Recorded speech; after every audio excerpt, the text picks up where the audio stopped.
enjoying it all. This was a really nice event, and thank you for having me. And now I know where Questlove lives. You have got to try some of Questlove's drinks and his food. It's amazing. It's going down, and you already know what's happening. If you don't get somebody off of this right here, well, your game is in the toilet. Amazing. Amazing food. Like amazing combinations that I would never have thought of. It's beautiful. I love it.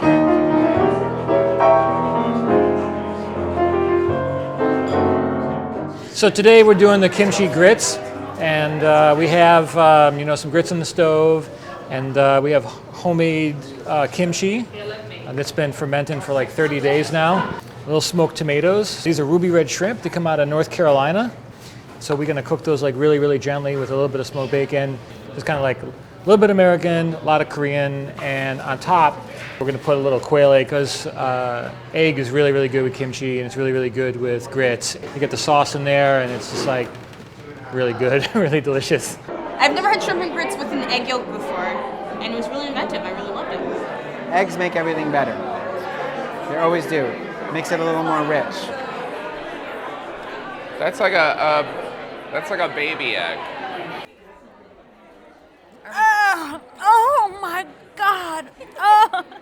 This is a traditional shrimp and grits, right?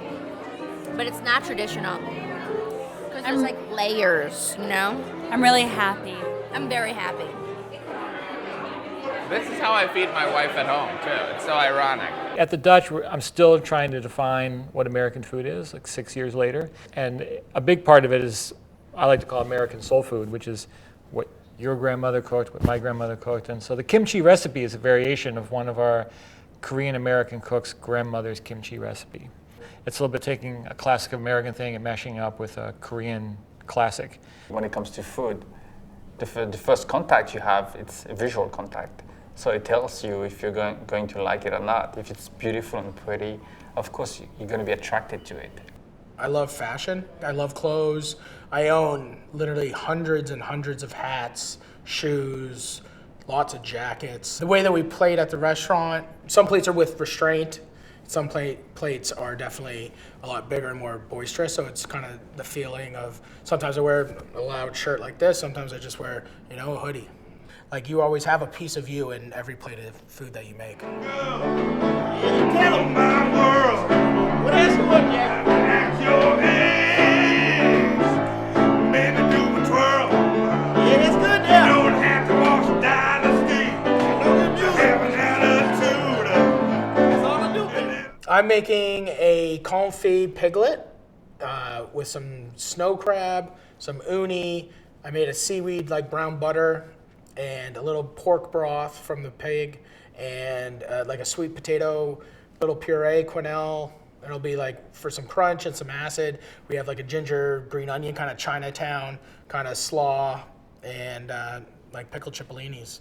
I wanted to use like some Canadian products, We wanted to use the Quebec piglet. We wanted to use some Newfoundland snow crab. This is a very Matty dish, I feel, like something that I love eating and I love serving to people, so yeah. Whoa! Nice. I had some type of broth with crab and sea urchin and some seaweed. Very good for your alkaline levels. I will probably never have piglet broth again in my life, so I cherished the experience. This is kind of like out of the box in the sense that everyone's cooking something that they're comfortable with, I think, which is amazing. And I think you're really going to see the chef's favorite, these are kind of like the chef's favorite dishes maybe, It's nice. I used to cook a lot with my mother and my grandmother, and they would always make couscous, and usually it was like roasted chicken or roasted beef that we would put over couscous. So it's a dish that I kind of grew up eating, and now I've just taken it and put a little bit of my own twist on it. Making Moroccan short ribs with couscous, candied satsumas, and black tea honey. No one really knows what Israeli food is. Even people in Israel don't really understand it.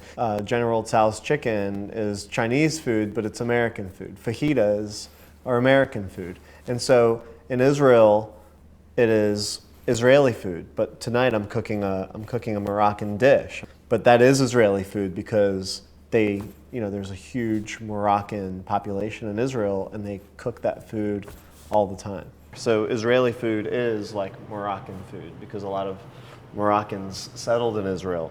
And also it's Greek food, and it's Lebanese food, and it's Persian food. It's really kind of like a melting pot of a lot of different cultures that settled there, especially after World War II, when Israel kind of opened up, when it became a state and opened up its borders to Jewish people from all over the world.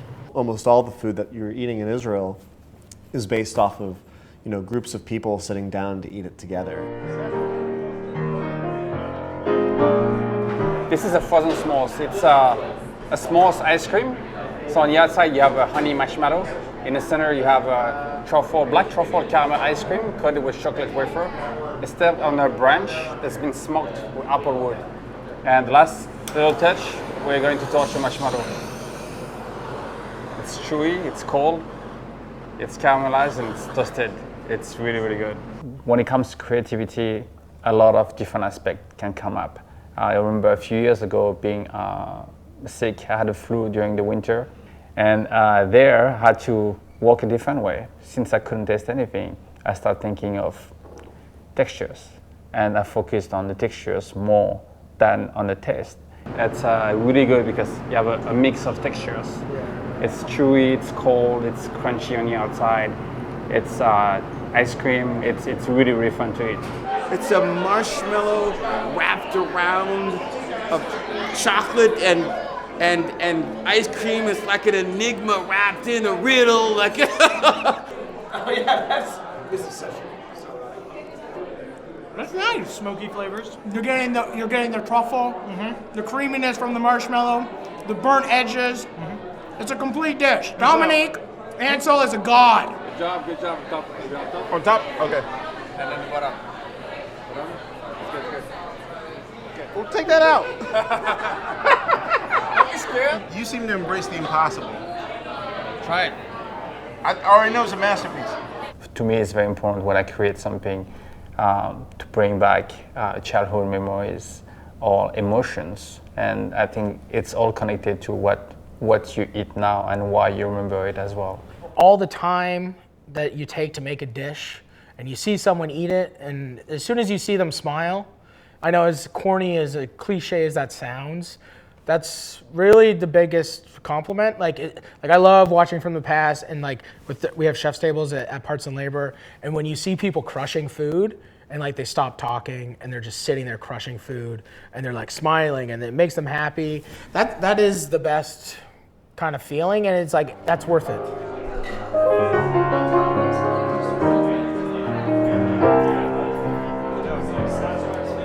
This real blues book?